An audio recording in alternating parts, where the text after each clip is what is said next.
The main thing I'm trying to say is you go ping, ping, ping, ping, ping, ping, ping on your head, and it looks like you have a forehead. Or, I mean, it looks. What is going on, my hoochie daddies? My name is Ming, and I got a hair transplant done, and I'm only 21. And it's like, what the fuck? How'd I do it? How can you do it? How much should it cost? And what's the steps to get there? Well, step one. We gotta go bald, fam.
Feeling my way through the darkness. No!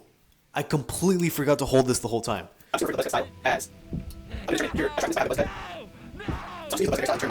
Okay, we gotta go back and do everything again. I've kind of always been losing hair since a young age. In middle school, I started noticing that my hair started falling out. I would show you pictures of me in middle school, but I don't want you getting a little boner.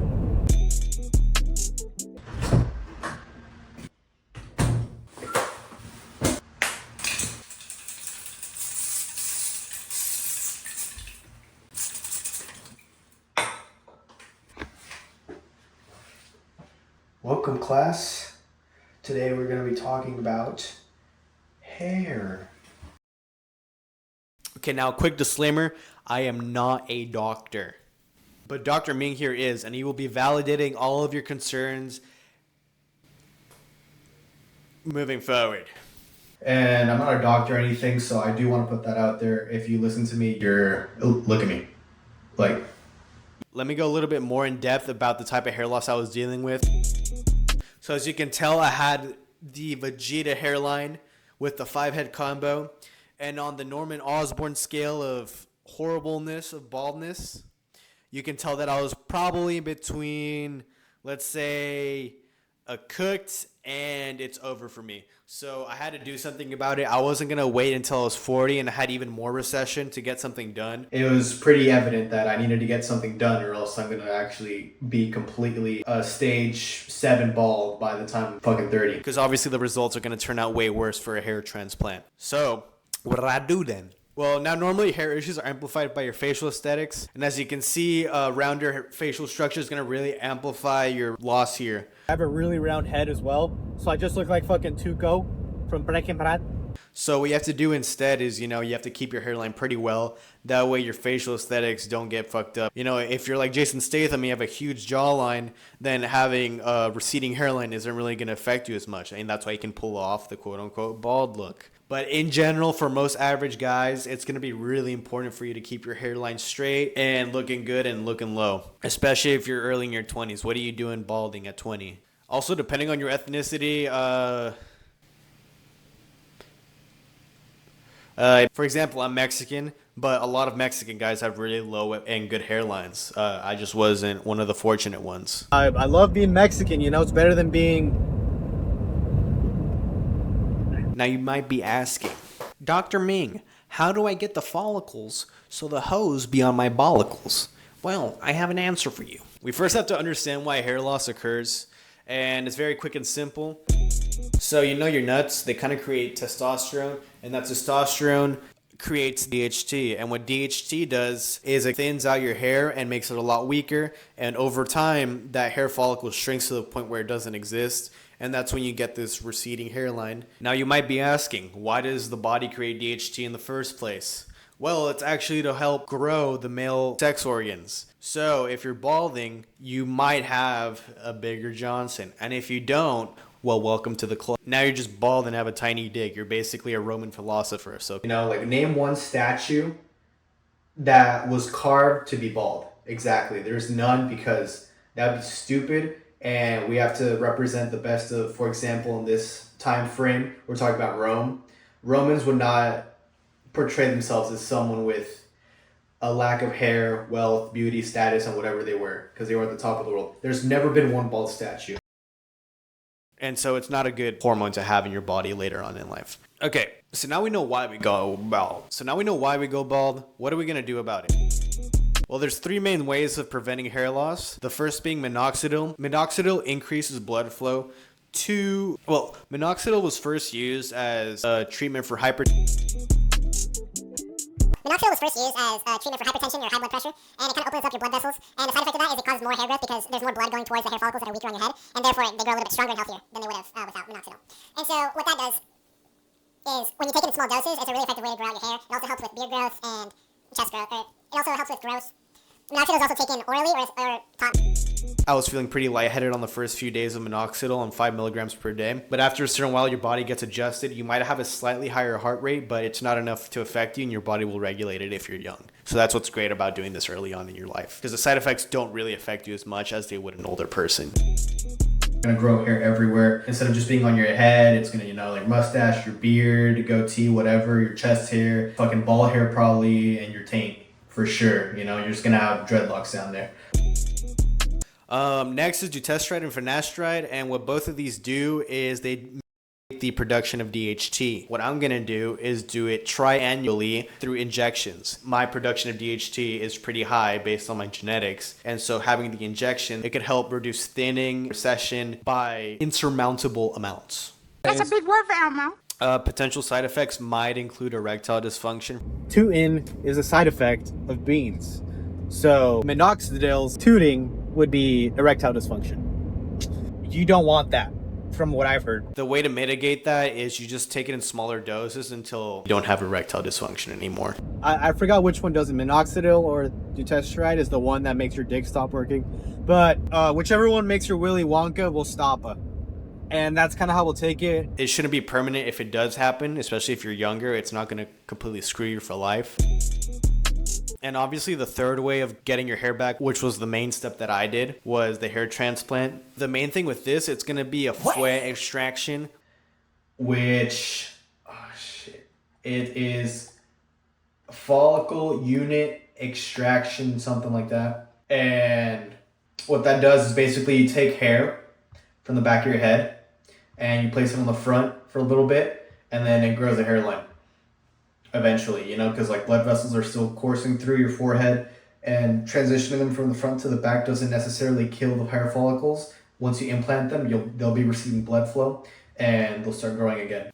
Almost magic how quickly you start growing hair. Like, I'm on week 2 and this is already my hair, and it's kind of crazy. Now you might be asking, How is this gonna equate long term, right? Because you're prone to losing hair at a young age. Well, when you're 30, you know, you're gonna lose a lot more hair. So this is where you start combining the treatments. I'm going to take all three: minoxidil, dutasteride, obviously the hair transplant as well.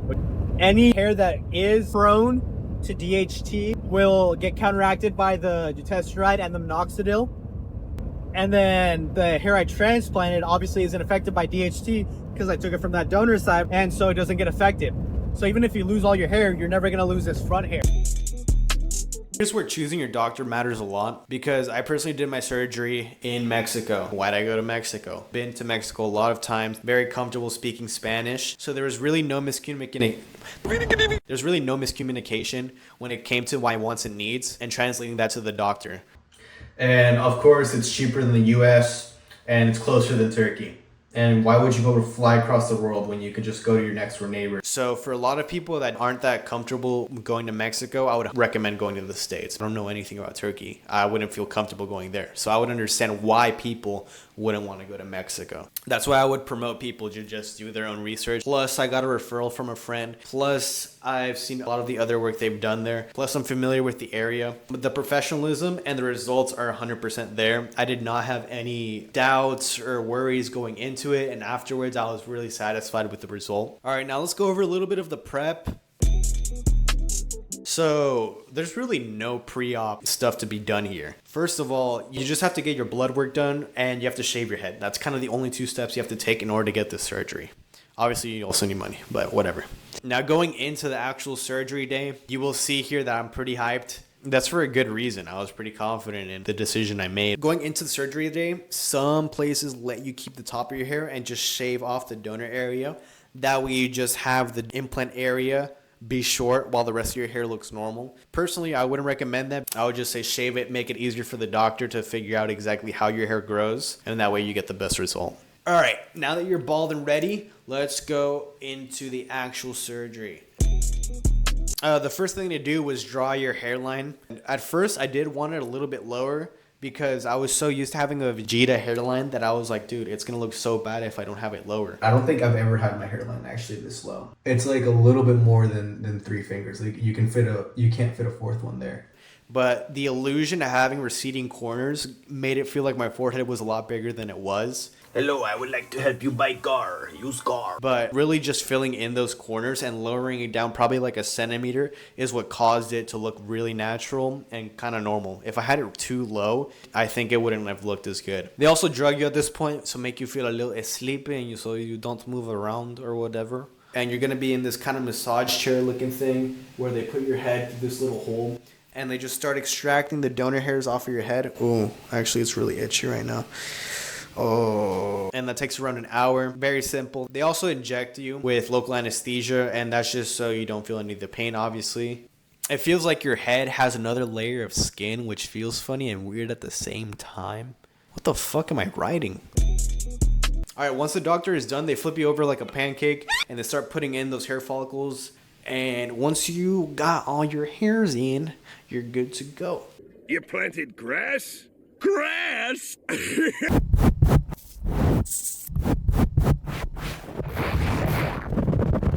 All in all, the surgery took around 2.5 hours. All right, now you're all wrapped up. You kind of look like rubber turf on a playground. But guess what? This is the first step into the worst step. This is the 10-day trial period because now you have to go through a lot of tribulations in order to have your hair follicles set in place. You gotta sleep on a couch for the next 10 days. You already look like a divorced dad, so might as well get your practice in. You gotta sleep at an angle and with a neck pillow, that way you don't move around. You wanna sleep with towels because you will have a leaky noggin. It's gonna be draining out anesthesia, blood, a bunch of swelling. Yeah, you have to sleep on a couch so you don't rotate and move around and obviously move around the hair follicles that are still trying to set in place. All right, now step 2, you gotta spray water on your head every 20 minutes so the scabs don't dry up and move around. Sometimes the scabs can clump if they're too dry and that kind of shifts around the position of the hair follicle, so you don't want that to happen. Personally, I use Bish. Bish is my go-to for water. That's doctor recommended. Oh, but if you don't know about Bish, You guys don't know about Bish. you don't know about Bish, bitch, hear the fucking video, bruh. Have you ever wanted water? Introducing BSSH Pliez.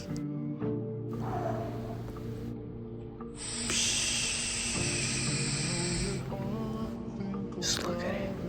It's water, but really fucking expensive. BSSH Pliez. Wow. Oh, what's that? Oh my. What could that be? It's a banana holder. Included for free. Wow. Get BSSH Pliez today. Sign up now.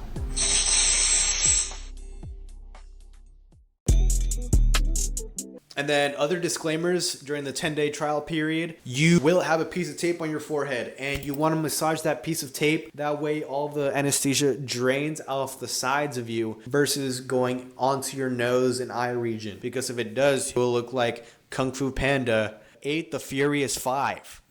And that's what I looked like. It was kind of ridiculous. And here's some progress photos of me going through the 10-day trial period.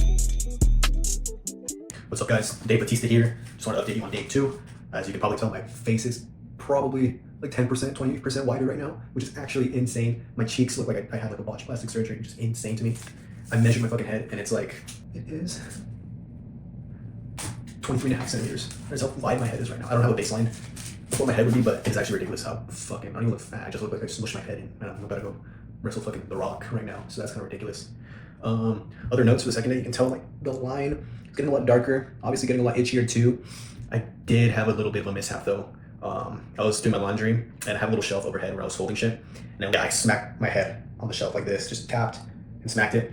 And you can see like some liquid leave, which is not a good thing really. But I also did recently, like I did a minute ago, spray it before I did that. So that's probably what that was. Two main things to take away from today. Getting a lot itchier, getting a lot more swollen, and I gotta be super careful about it, every stupid little mistake that I make. But in terms of annoyance, I would say the main thing is just sleeping, because you just feel like you're gonna wake up and not do anything. So it kind of just puts you in a sloth mode, at least for me it does, and I don't feel like doing anything all day. But once you do get up, you're kind of like really impatient about everything. You want to like move around, go outside and do other stuff, but obviously you can't because your head looks like a fucking grapefruit. What's happening is all of the anesthesia is slowly trickling down my face. It's probably gonna go to my jawline, which will actually be super sick, so we can see how that's gonna look. I'm gonna be like mega Chad after that. But for now, I just look like I don't know, Samoan or something. You can't really tell on camera because it kind of like rounds my face like this way a little bit, but it's really flat this way. And like this whole part right here is huge. Like you can compare to my hands. Like my hands are like medium, slightly small size. And you can tell like my cheeks like barely fill my hands. Like look at that. That's huge, dude. It's absolutely massive. Look at that fucking hairline. It's crispy as fuck. Let's go. In other news, there's no other news. On my forehead like this, and it drained like that, and then also drained down here. So now I have no eye bags, which is kind of cool. But my whole nose is gone. My nose is like this big now. Oh my god, that is terrible. And my face is still super wide. Let's measure today. I think it's gonna be smaller. It's like 22.5, so it did get a little bit smaller, but still, it's mostly no shit. But even losing a few pounds can completely change your characteristics of your body. That's why you always see blow-ups, when in reality the facial structure is always the same, and they just lost weight. That's kind of what it means. Spend time. Wait, hold on. Spend time. Spend time. Spend time. Got lazy today. Face fat went down a little bit. You see my nose is coming back. You can see the swelling increase from day 3 to day 5, and then it settles day 6. Other parts of the 10-day trial period, you just got to take your antibiotics and anti-inflammatories for obvious reasons. And you can only wear collared shirts. So, fashion bros, it's your time to shine. Pull out those collared beans if you want to. Pull out the cardigans, pull out any button shirts, whatever. Pull out your robes, whatever. Just can't put anything over your head because fabric can't touch the insertion area yet. And these next two shouldn't be an issue for you guys. You can't go outdoors and you can't shower. Is you got to avoid the outdoors. You got to stay inside for 2 weeks. You got to goon, you got to coom, you got to do all the stuff you got to do, but you cannot go outside. You can work remotely. You can make accommodations, obviously. You can take body showers, and you can use a cup with special soap to rinse your hair out. And that's what you have to do for the first few days. Then afterwards, you can start taking regular showers. Which you guys probably won't do, stinkies. Now, it's going to be a little rough, but if you're used to couch potatoing, you just watch Netflix, and the 2 weeks will fly by. Obviously, you want to take some time off of work, and you want to call out. But after those first 2 weeks are done, you're practically ready to go back to your normal life. The main issue you will have is a lot of itchiness, and obviously, you just want to spray water. Another thing that's kind of satisfying is you'll have a lot of scabs on the back of your head from the donor area, and you can start pricking those off. Say around day 6 is when I started peeling a little bit of them off, and it was kind of nice and satisfying. Once day 10 comes around, you go back to the clinic you went to. You get to massage all of the scabs off of the insertion area, and it was the best feeling in the world. Exactly that feeling that you've had for the last 10 days in one session, and you get all your scabs removed, and it's great. And once your scabs are removed, you're going to see your skin's a little bit pinkish underneath. That's normal. It should subside in a few days. But now you're going to be like, oh shit, we evolved our fucking chia pet. Now we're straight, right? We're just going to start growing hair, and I can rock my Chrome Hearts dreads that I've always wanted. Well, not so fast, because our chia pet is about to die. All our hair is going to fall out in the next few days or weeks. And by month 2, it should all regrow. And if you want to keep the buzz cut, then you'll have a full haircut by then. And if not, then you got to wait around 6 months to a year to actually get a full hairstyle going. And for the next 2 months, you cannot show off your hoochie hair to the sun. The sun does not want to see your hoochie hair yet. If you expose your hair to the UV too quickly, it's going to make this whole part that's red brown, and it's going to be permanent. So you don't want that. Okay, so that kind of covers all of the hair restoration process, what goes into it. All right, now let's talk about pricing, the part that everyone wants to hear. How much did it cost to get all of this done? How much did the hair transplant, the minoxidil, and the dutasteride cost? All of that, all in all, was $3.2K. And obviously you need money for this. So let's talk about it. This is in pesos, Mexican pesos. So it's 50K for the hair transplant. It's gonna be 20K for the recurring treatments, the finasteride and the minoxidil. And I got a bundle on that with everything combined, and it was a total of $3.2 thousand, which I don't feel is that bad. I feel like that's a pretty reasonable amount of money you're paying to have your hairline restored. Depending on your situation or whatever, I don't give a fuck. You can somehow save up $3.2 thousand, to keep your hair in your 20s. And I feel like a lot of people just don't do that. And if you don't have the means now, I think it is still a beneficial step, because eventually you will be able to recover the money you spent on this, but you won't be able to recover the hair. A lot of people take it for granted because, they haven't lost it yet. And more so, it's a matter of prevention and maintenance than it is about restoration, because restoration is a lot harder than just keeping the hair that you already have. Now, Dr. Ming here has some words. What is the Ming rec here? The Ming recommendation for this procedure is going to be you start small. The Ming recommendation here is just going to be to go big. Do everything, see what works and what doesn't. I would save up around $4,000. I think you can tell by my attitude. Yes, if you're going bald, you should at least get a consultation, see what you can do, and get a quote. Even if it is more expensive and you're in the States and you can't go to Mexico or you can't fly to Turkey, I think having more information about it's gonna help you out a lot more. Probably in the States here, I'm not sure how much it costs. Probably like $5,000 or something. Probably more, honestly. I don't know. I didn't look into it. I'm a doctor. I don't gotta do shit. You tell me. I tell you what to do. So whatever. Just seeing something. Go to minoxidil or dutasteride. Just try those out. Now, Ming, you might be asking, does this help you get the bitches? Well, it's a yes and a no. If it increases your confidence enough for you to talk normally to girls, and plus you look more attractive, then sure, you can get more biddies on your titties. But if you're still weird, it's not going to help with that. So, But anyways, last on loins. So you see you're going to go from Edward Norton to, what's his name? You're going to go from Edward Norton to Harry Potter guy, and, you'll get all the baddies. I wouldn't say just get it if you want to get girls. I think it's a thing for yourself and for bitches. Really, the main thing I want to state is that a lot of people don't talk about this, especially at such a young age. The videos that are out there about hair loss and hair restorations are kind of weird. So I decided to make this video, which I don't know if it's any better, but people don't put their words into practice, and that's exactly what I wanted to do. I was like, hey, I'm gonna get this fucking done. Let's film a video about it. For now, that's it for Ming. We'll see if we can get more videos going. Bye-bye.